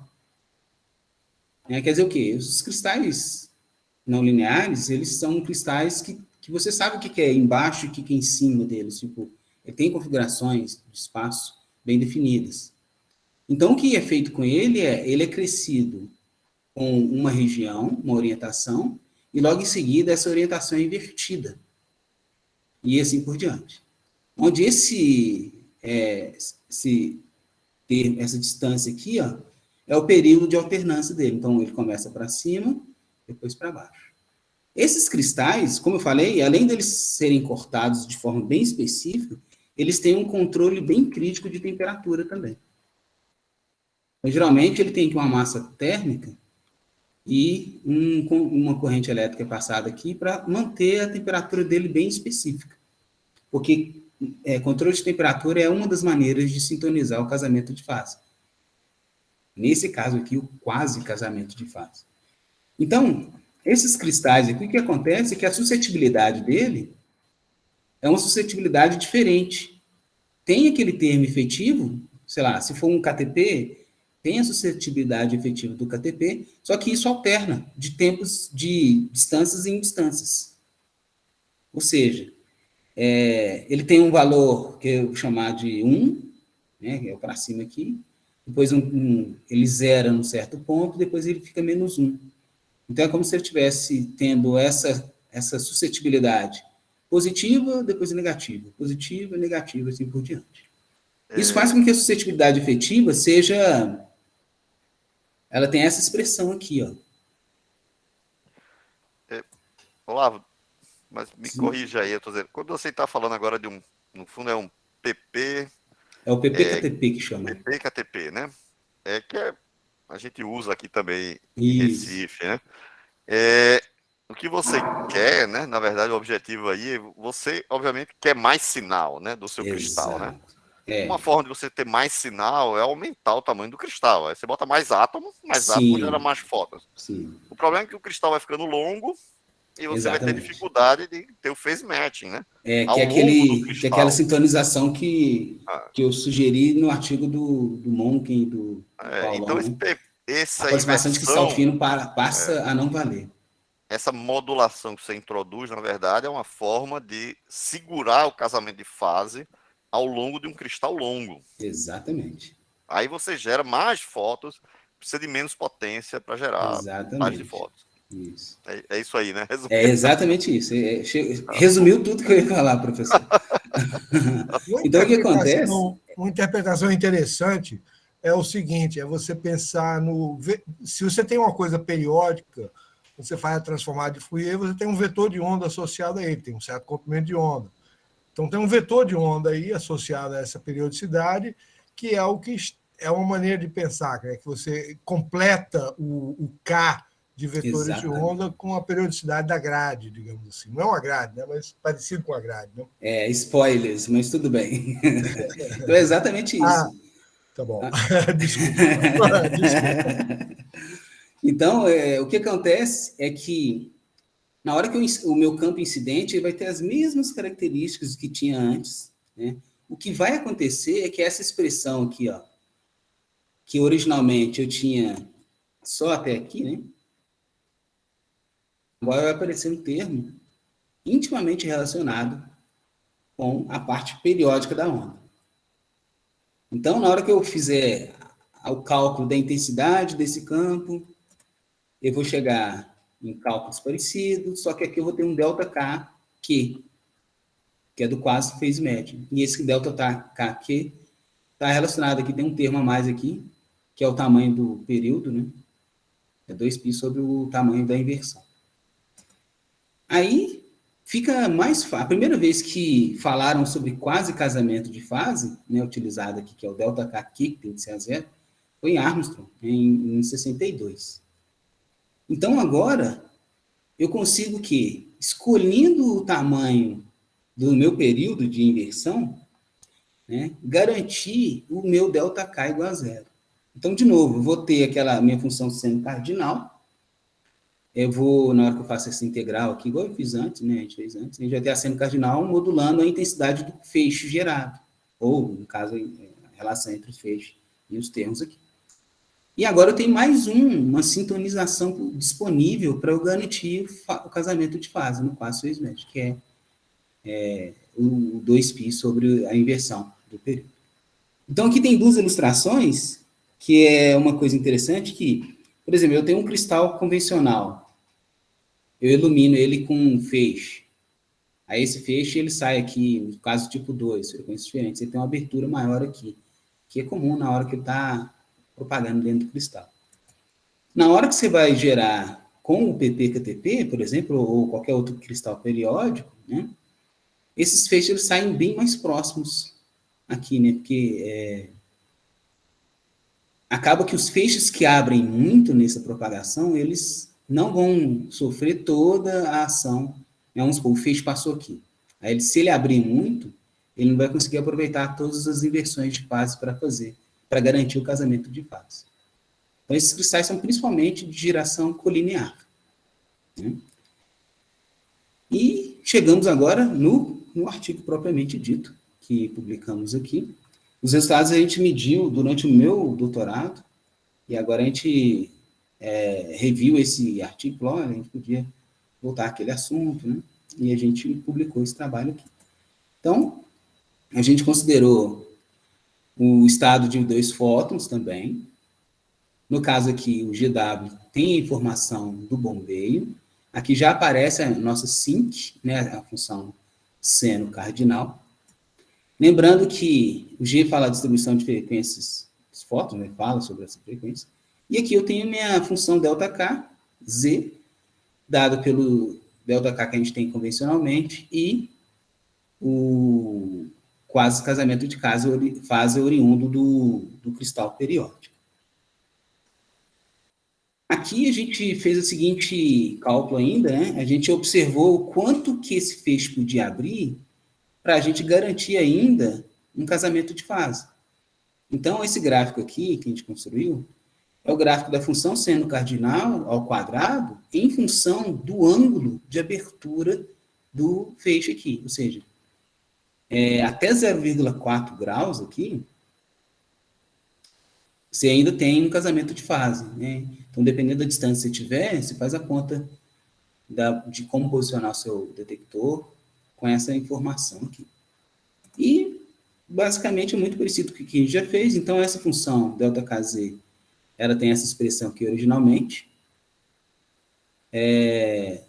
Fazendo a aproximação de que o QJ seja em termos de seno dessa abertura, né? Ou seja, esse Q aqui está relacionado com o quanto eu afasto o meu fóton, está se afastando do original, da origem aqui, do feixe central. A gente consegue escrever o ΔKz com esse termo aqui. Aí a parte divertida aqui é a seguinte: esse termo aqui é o meu casamento de fase original, que eu tenho a gente já conhece convencionalmente de cristais não periódicos. E esses novos termos aqui, ó, né, então os ângulos e os índices de refração são sintonizados de forma que esse termo positivo aqui, na verdade, essa soma desses dois termos aqui, sejam compensados, né, sejam anulados por esse termo aqui. Então, acaba que, mais um passo para simplificar mais, né, essa expressão toda aqui de baixo, ela é sintonizada para ser cancelada por esse termo aqui. Garantindo, assim, o casamento de fase, o quase casamento de fase. Então, esses termos aqui se anulam e ficam só a parte de casamento de fase anterior. E aqui a foto do experimento que realizamos. Então, assim, acho que foi o professor Filinto que falou que a gente quer gerar mais. Então, realmente, daqui a pouco eu vou falar as vantagens do PPKTP, mas aqui a gente tem dois setups, né? Que é o laser, aqui a gente fez um telescópio para garantir que o feixe chegue sem abrir muito até os detectores. Inicialmente, a gente fez uma foto, a gente fez uma imagem utilizando uma lente. Então, esse laser, ele chega, o laser não chega, mas esse perfil aqui, a gente ilumina, coloca o detector, o medidor de potência aqui e varre. A gente vê inicialmente uma gaussiana aqui, né, que tem a ver com a incidência desse feixe nesse ponto. Depois, o segundo setup, a gente inseriu uma fenda dupla, a gente teve a difração do feixe, mesma coisa, mediu com medidor de potência, depois inseriu em coincidência aqui. E aqui, da mesma forma, né, eu nem falei aqui atrás, mas quando a gente garante essa compensação da parte periódica com os termos a mais, a gente chega na expressão parecida com o artigo de 97, que a contagem de coincidência está intimamente relacionada com a intensidade do campo. E aqui os dados experimentais, né? Então, aqui é o feixe, aqui é o laser, bombeamento do laser, essa linha, esses pontos aqui. E nessa configuração, a gente teve essa contagem de coincidência, né? Aqui, mesma coisa, o bombeio, né? Quando a gente coloca a fenda dupla, a gente tem esse perfil aqui. E aqui a contagem de coincidência em 250 segundos, aparecendo bem parecido, bem próximo. Aí, isso é muito importante porque a gente conseguiu fazer a transferência, né, da informação do bombeio para os gêmeos utilizando o PPKTP. A gente acha artigo em que o PPKTP produz fóton gêmeo utilizando caneta laser. A gente está acostumado a entrar numa sala ótica não linear, ver aquele laser do tamanho de uma mesa, né? Uma mesa para o laser, outra mesa para o sistema. Então, a vantagem é que esse PPKTP ele consegue gerar fótons gêmeos com um feixe de intensidade bem menor, né? A gente pode utilizar, por exemplo, laser cubo para fazer. Aqui utilizou um laser pulsado, porque esse foi só um dos experimentos que a gente realizou. Outro experimento realizado foi algo parecido com esse, só que na contagem com 4 fótons.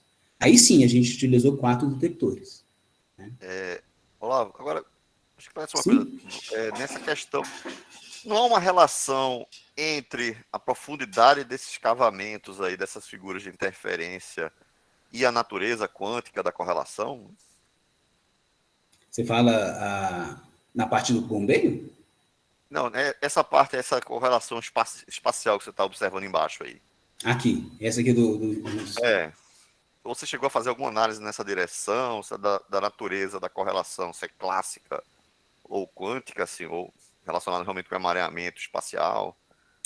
Não, eu não fiz, mas outros grupos da nossa pesquisa fez vários outros experimentos, não envolvendo o PPKTP, mas envolvendo os cristais convencionais mesmo. Não, Então, é um grande número de experimentos relacionados com o emaranhamento espacial, sim, dos feixes gêmeos gerados. Não, exato.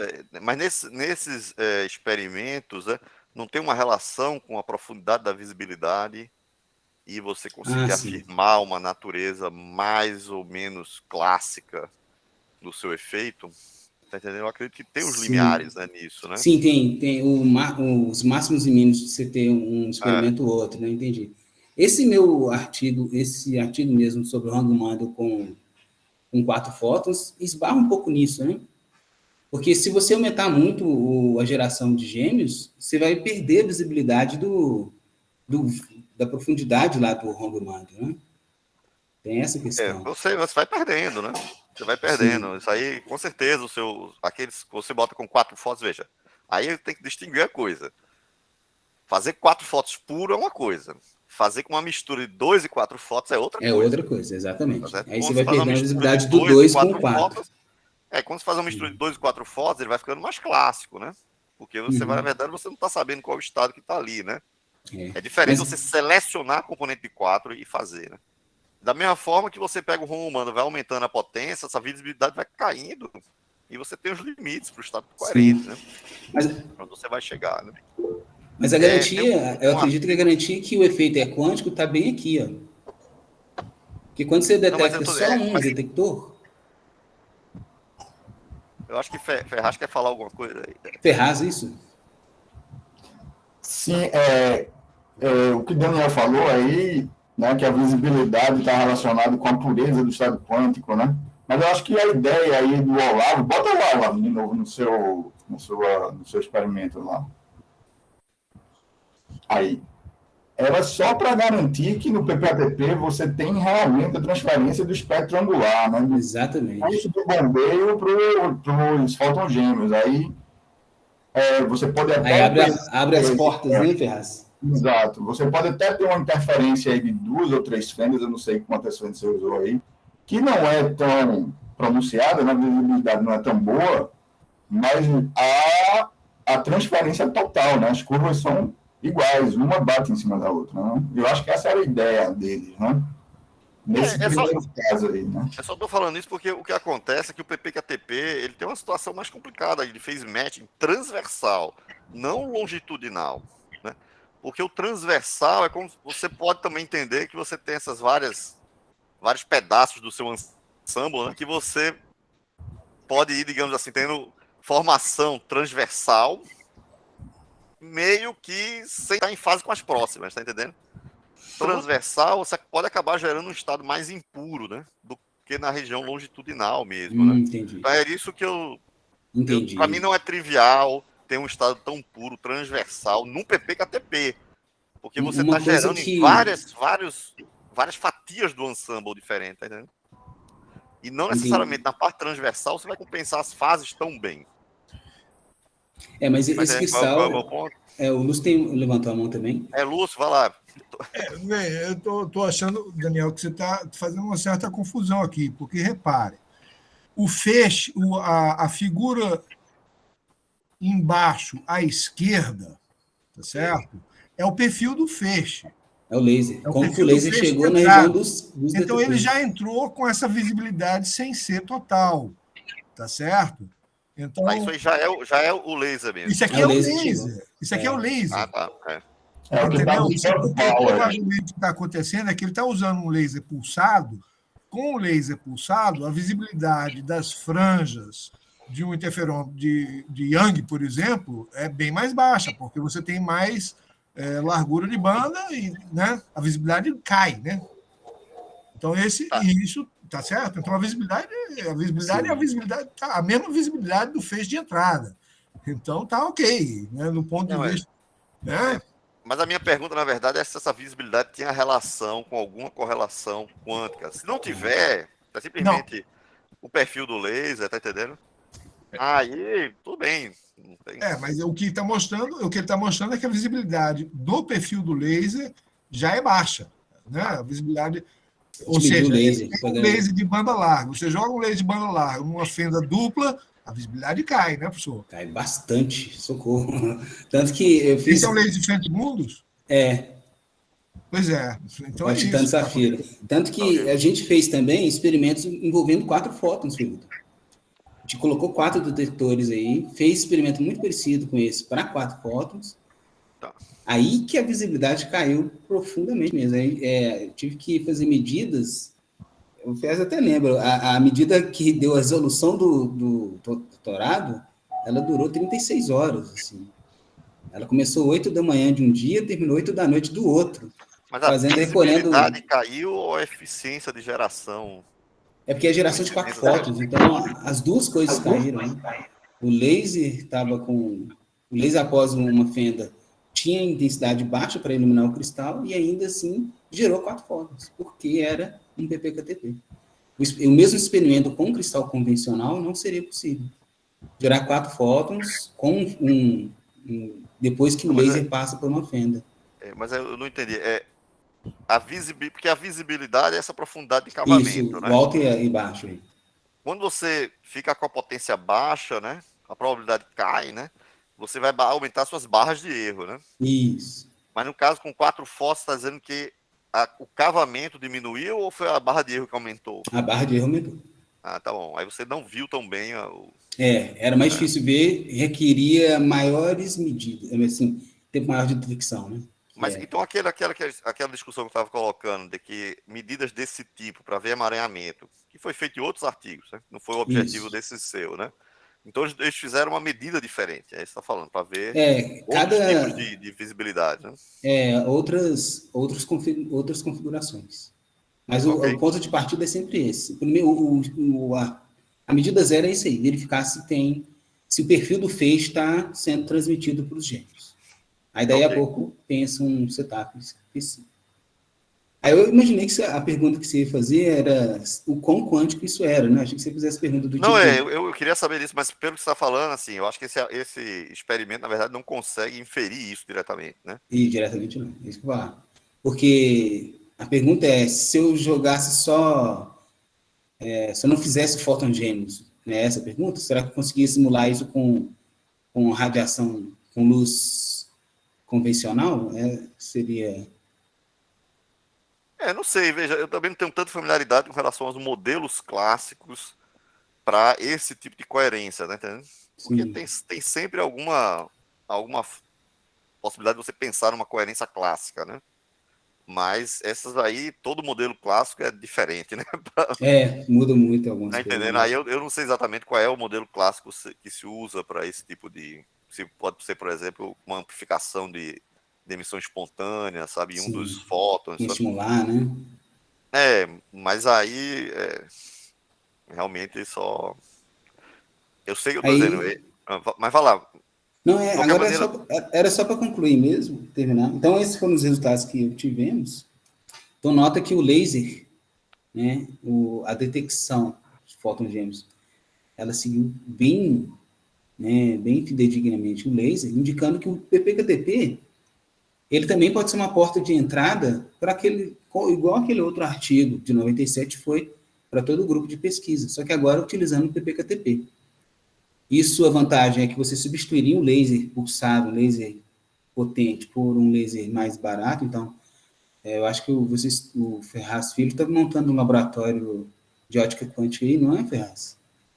Talvez uma solução seja essa, baratear o preço do laser e investir no preço do cristal periódico. a fonte que a gente tem aqui, que a gente está trabalhando aí com Ferraz também, é o PPKTP, né? Então pronto. Mas aí a gente Para gerar usa. gêmeos? A gente usa aquela configuração de Sagnac, né? Para O gerar, Sagnac. Aí pra passa gerar várias vezes, com aí gera polarização, né? bastante. Sei, Com bastante. polarização. Mas a gente pode gerar também só o feixe gêmeo com com Sim, polarizações trocadas, né? sim. Mas é um PPKTP, exatamente. Então aí, ó, já é uma porta de entrada aí. Esse artigo mostra que todos os experimentos envolvendo fendas, seja colocar fendas no feixe, ou tem experimentos também que você coloca fendas nos detectores, né? Porque você pode utilizar o PPKTP, né? E se detectou numa fenda de cima nenhum, detecta na fenda de baixo do outro, e assim por diante. Isso pode ser usado também com vocês aí. Um artigo bem interessante do grupo. Aí, só para complementar a observação do Daniel, é que, exatamente, Daniel, como o Olavo montou a fonte, né? E aí depois ele fez o concurso, e aí deixou a fonte construída para a gente lá. Isso aí é ótimo. A gente usou as ideias da fonte, né, que o Olavo e o Sebastião tiveram, e fez estados de fenda, né, que são esses estados que o Olavo está falando aí, com visibilidade altíssima, certo? E aí você tinha um grau de pureza dos teus qubits, né, numa fenda dupla, qubits em fenda tripla, assim, sucessivamente, altíssimo, né, porque a visibilidade justamente está relacionada à visibilidade do teu padrão de interferência. Exatamente. E aí, com o trabalho Olavo abriu a porta para você usar esse PPKTP, nessa configuração que ele mostrou aí, numa passagem só, né, direto no PPKTP, sem precisar do SONAC, para trabalhar com esses estados transversais, né? Tá. Aí a diferença então é que você agora fica com os perfis transversais, ficam todos bem mais estreitos, né? Você trabalhar, né? O ângulo entre eles é bem menorzinho, não é isso? Isso, principalmente com linear a geração. Sim, é basicamente com a linear a geração. Então, você separa por polarização, né? Vai tudo colinear e separa por polarização, né? Não necessariamente. O bom da polarização é que na hora que você coloca um beam splitter polarizador, você divide metade. Mas nada impede de não ser um beam splitter polarizador, você tem uma geração, por exemplo, tipo 1, que é HHVV.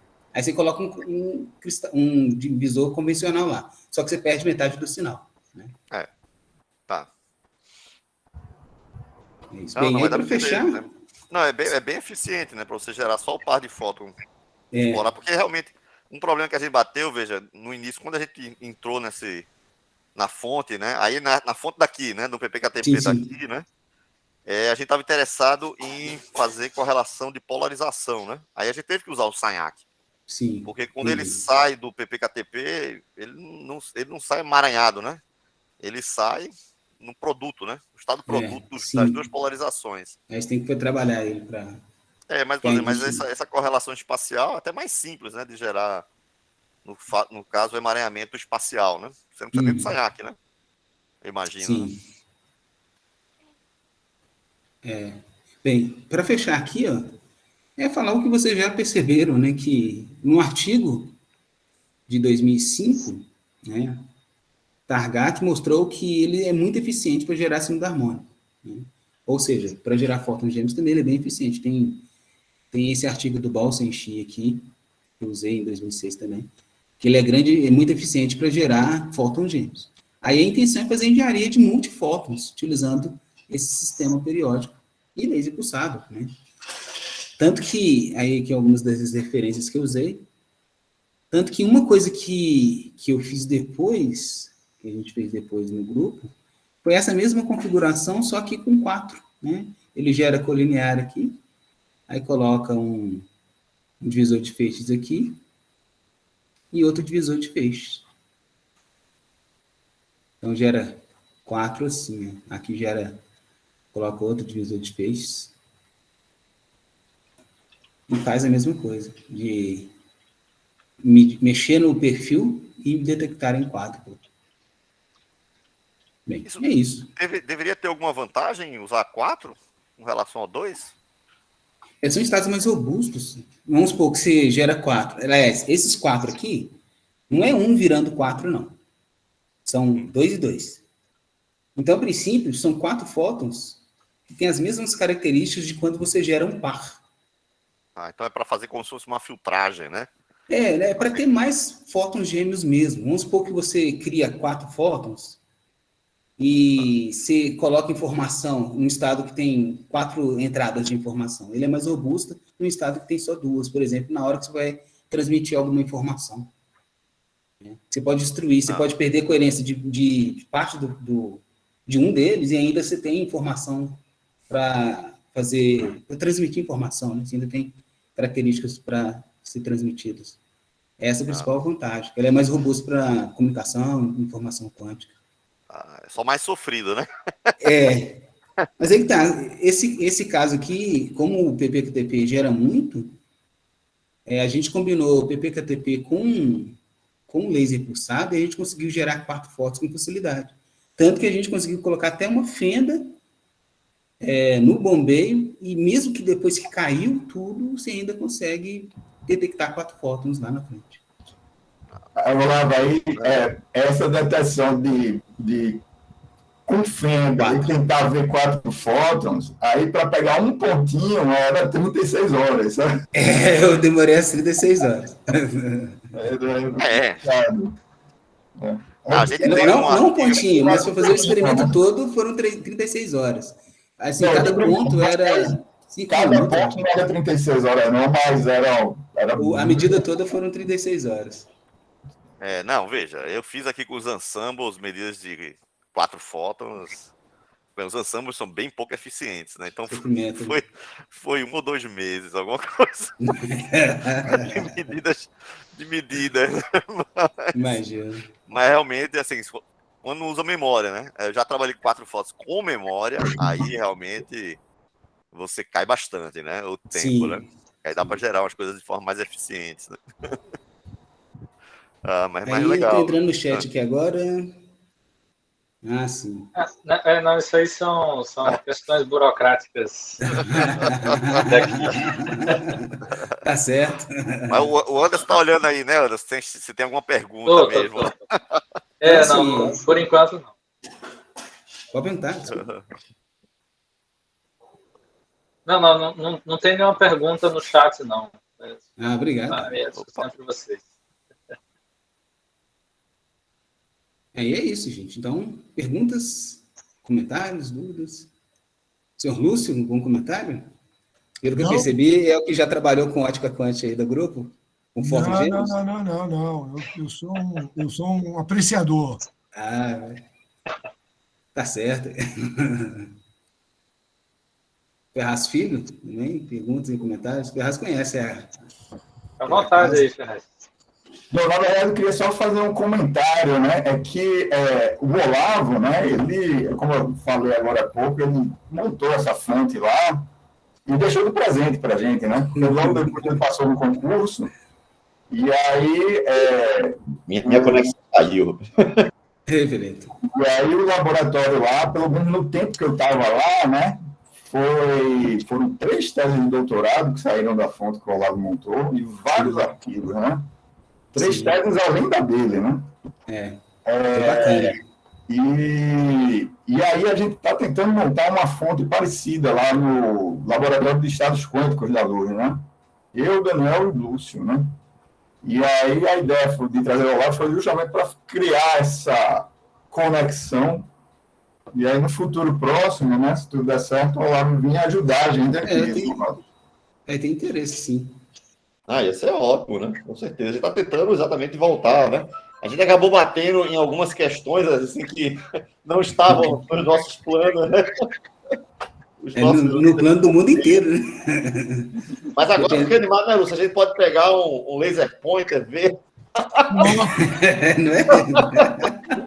Esquece aquele tipo de Safira lá. Fazer experimento de física quântica usando caneta laser, no lugar de um... Aí o PPKTP...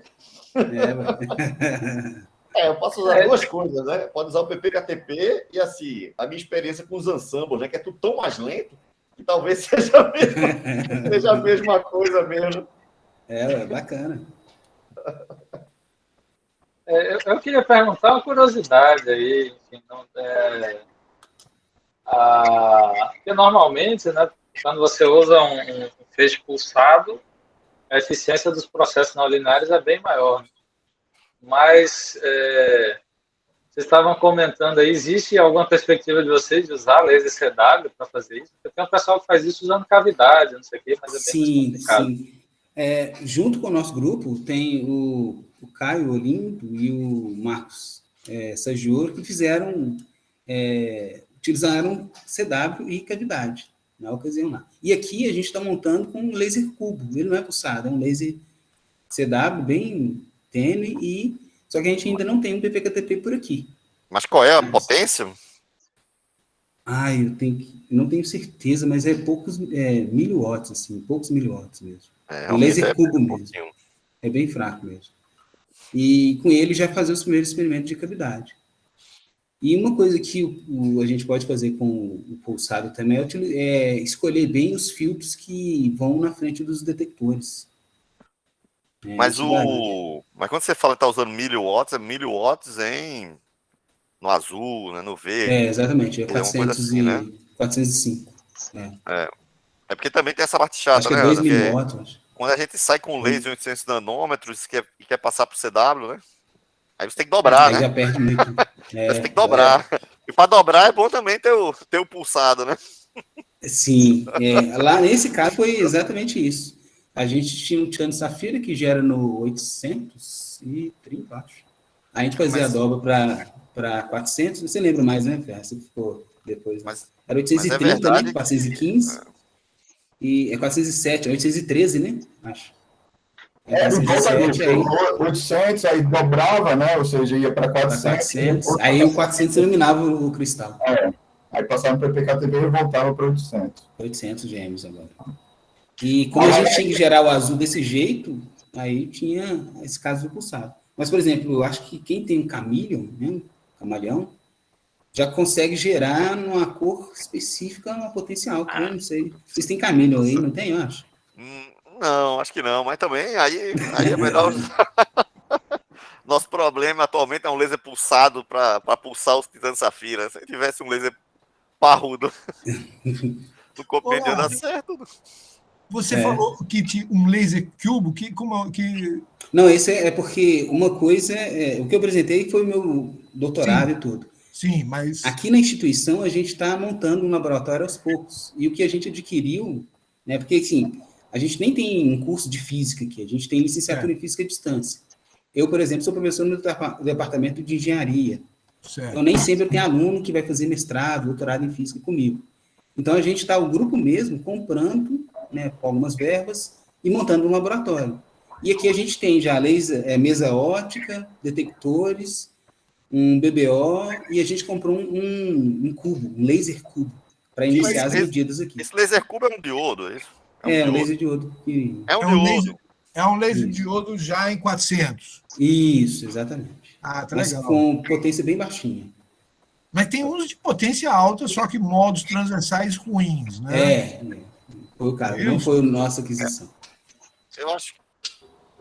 Agora, tem uns que já, assim, com potência nem tão baixa, com modos transversais já acoplado na fibra, né? Então, sim, a gente tem essa opção de acoplar bem interessante mesmo. Eu andei vendo esses lasers agora, eu e o Daniel vimos. Tem uns lasers bacaninha pra caramba. Não, mas se você está numa faixa de miliwatt, você compra uns lasers de diodo no azul muito bonzinhos, monomodo. Pois é. Sem problema nenhum. Pois é. Mas como eu falei, somos um laboratório de física dentro de um departamento de engenharia, então a nossa prioridade, a gente está no final da fila, né? Para fazer circuito. A gente está no final da fila. Monta fonte de corrente, circuito de estabilização de temperatura. É isso aí. Mas, porque a gente faz muito devagarinho, mas está indo. É que a gente faz muito laser de diodo caseiro aqui mesmo. Sim. Aí a gente compra só o diodinho, porque a eletrônica é sempre a mesma coisa, né? Sim. Dentro de um laser de diodo. Aí é só... Quase qualquer eletrônica que você montar vai servir para qualquer diodo que você jogar ali dentro, né? Depende da corrente que ele consome, né? Mas realmente, se você consegue fazer uma fonte de PDC funcionar com laser de diodo, né, na ordem de miliwatts, realmente... É bom, é fantástico. É interessante, né? O que a gente quer fazer aqui, né, Lúcio, não serve, né, para fazer a criptografia, algumas coisas assim, mas dá para fazer, né? Uhum. Mas para controle coerente, armazenamento de luz, não, aí... a gente vem discutindo não rola. Não, assim, o fóton que vai sair é de femtosegundo, né? Você pode usar o bombeio CW, o que for, mas o que vai sair, o fóton vai continuar sendo de femtosegundo, né? Mas você não vai saber quando vai sair direito, né? Mas assim, acho que a gente pode até pensar também, né? Montar um diodinho para brincar, Pois né? Vocês têm o que já em laboratório? Só por curiosidade? Como é? O material que vocês têm já em laboratório? Minha conexão tá entrando e saindo, pessoal. De vez em Não, quando, tudo bem. Mas, vocês por ficam exemplo, qual congelados. laser vocês têm? Rapaz, Veja, tem vários sistemas, né? Nós estamos tem um laser de femtosegundo, titânio safira, no laboratório do Estado de Santa Luz. Ele está meio funcionando mais ou menos, está razoável, está mais ou menos bem comportado, mas está à beira da morte, digamos assim. Certo? Ele não vai durar muito mais tempo do que está aí, porque está com problema dentro da cavidade, do bombeamento do titânio safira. Pelo menos na cavidade, não é eletrônica, então não. Não. É na cavidade do titânio safira. Esse está funcionando. Está na cavidade do bombeio, né, Lúcio? A cavidade do bombeio. Do laser de bombeio. O titânio safira está ok. Está funcionando, Mas o bombeio, que é bem carinho, né? Imagino. Esse aí tá com problema. E o outro é o laser todo, né? Não, é o bombeio também, né? É o bombeio também. Tá laser de diodo, Aliás. Tá com 2 lasers por segundo com problemas do bombeio. Entendi.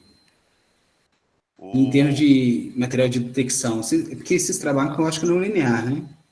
Não, geralmente vocês utilizam mais medidor de potência ou vocês fazem alguma detecção de contagem de focos? Tem vários. Bom, o Daniel fala sobre isso. Eu trabalho com medidas de estados quânticos da luz, né, no geral, né? Então a gente tem 8 APDs aqui, tem 2 placas de fotocorrelação. Então, assim, a gente pode fazer alguns experimentos em paralelo, né, de fotodetecção, fotocorrelação, né? Ou juntar tudo e fazer alguma coisa mais sofisticada, né?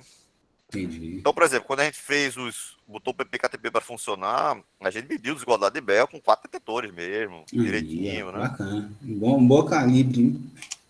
Não, isso aí a gente juntou esses detetores todos que a gente tem, dá para fazer um monte de coisa, né, com isso, né? Mas então essa não é o problema.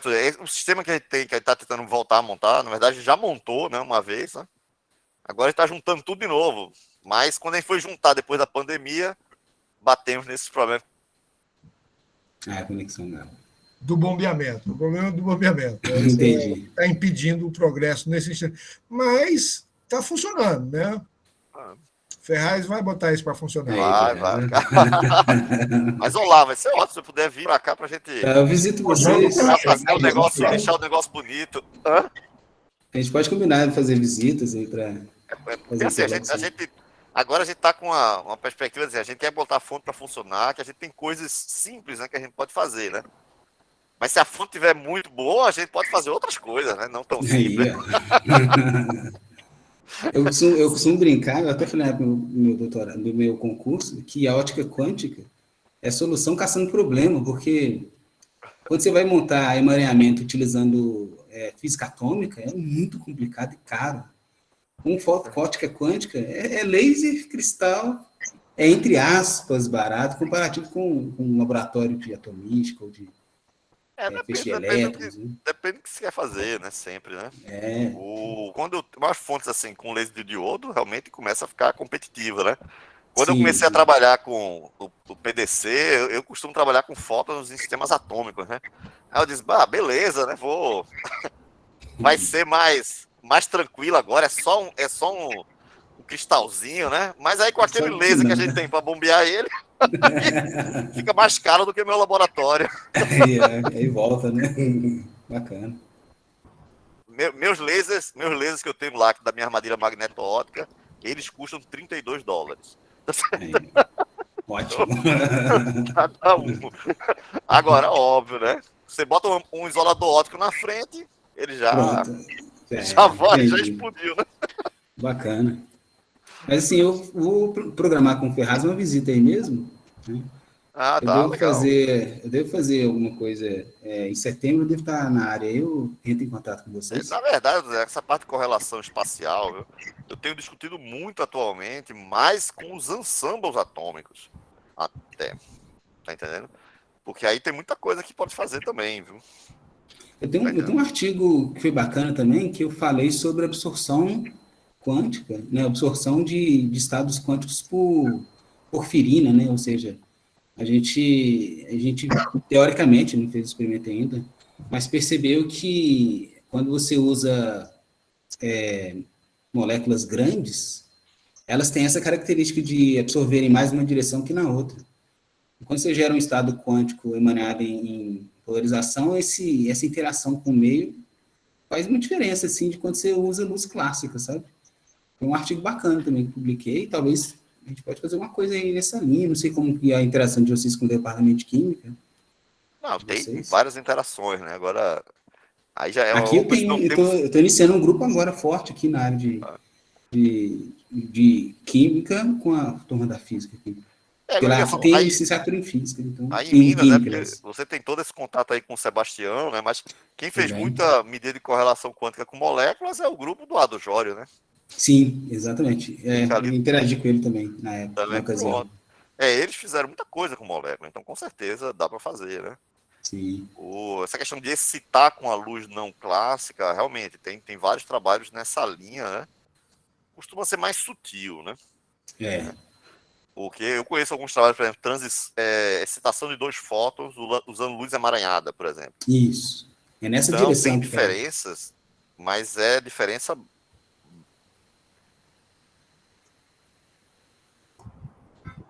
Travou de novo. Travou de novo. Eu tô vendo vocês, de vez em quando todo mundo congela, eu disse, pronto, me lasquei.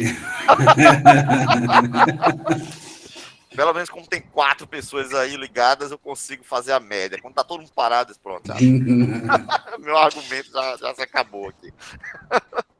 Mas vamos iniciar uma parceria assim, eu fico muito feliz com a possibilidade, professor. Olá, interessante. Uma perguntinha técnica, assim, né? Claro.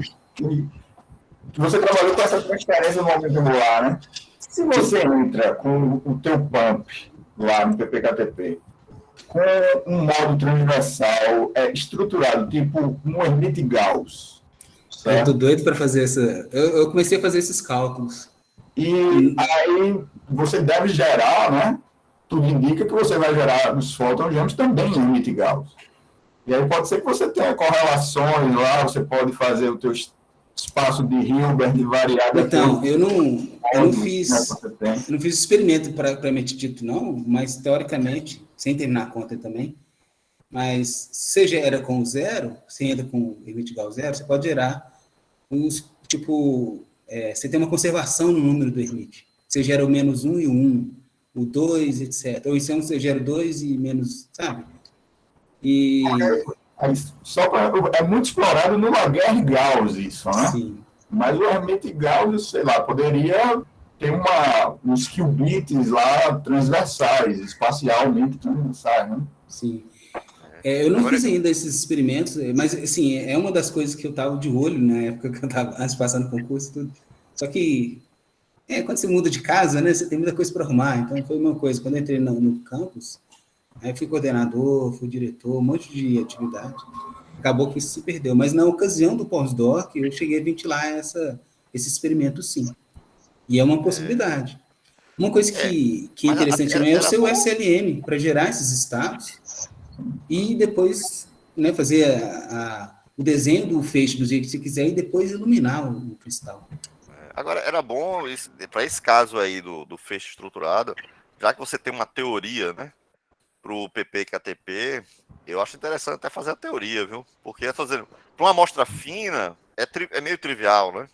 Uma amostra fina. Mas agora, para o PPKTP, eu não vejo nada trivial, né? Na época fase oscilando e o feixe estruturado. Mas na época que eu pensava que o PPKTP... tá acabando o seminário. Mas o PPKTP é como se fosse um cristal bem fininho.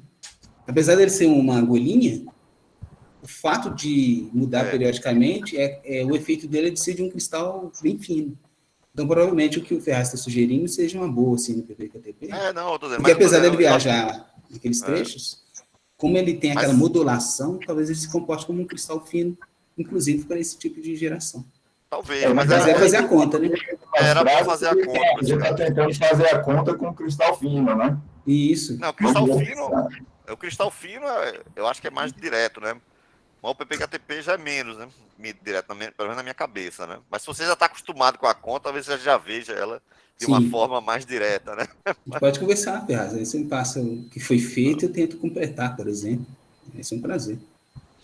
Podemos conversar então, porque realmente não foi feito nada ainda. Então tá certo. Tá bom. Então é isso. Então, gente, Prazer, Olavo. Prazer, Olavo. Satisfação conhecê-los. E até o futuro aí. A gente se fala. Bom. A gente vai se falando. Tchau, tchau. Obrigado aí a todos. Obrigado, Olavo. Valeu, boa tarde. Até mais, gente. E até a próxima aí. A gente conversa. Tchau. Okay.